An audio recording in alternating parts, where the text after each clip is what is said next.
Државата нема да ги превзема ингеренциите за плажите на Охридското езеро, обзнани министерот за транспорт и врски Бочварски, иако неговиот претходник Сугарески уште лани најави дека стопанисувањето со креверишето ќе биде под капата државата. Општина Охрид доби на располагање 6 милиони денари за имплементација на препораките на УНЕСКО и сега сама нека решава како да ги реализира овие пари. И сите нелегални објекти кои нема урбанистички да се вклопат, општината сама да ги отстрани, порача Бочварски. За тоа време, во ресорното министерство ќе се изработувал генерален урбанистички план за крайбрежјето, ама не веднаш, туку во етапи. Етапното решавање на овој проблем значи дека ние не можеме во една година како агенција за планирање на простор или како министерство да направиме решавање на целото крајбрежје.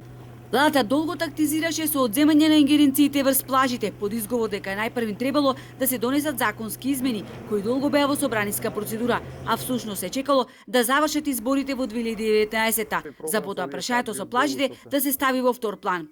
Најкритично е на Струшкото крајбрежје, каде во заштитена зона на природна реткост се тампонира езерскиот појас, за потоа да никнат дивоградби.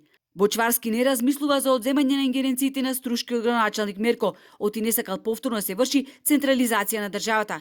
Го прашавме дали воопшто бил во Струга, дали знае што се случува вдолж Струшкото крајбрежје и дали знае колку наброј има дивоградби во Струга. Тоа е работа на општината, заради тоа што сите објекти кои што се во втора категорија се во ингеренции на општината и легалните и дивите. Секако имаат своји градежни инспектори кои што треба да работат на решавање на овие прашања и проблеми.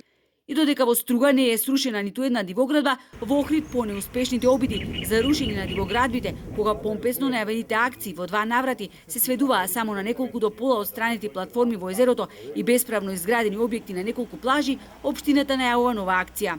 Се чекало само да се распише тендер за избор на фирма која ќе ги руши дивоградбите на плажите, па потоа најдоста до месец март идната година да се распише нов повик за издавање на плажите под концесија.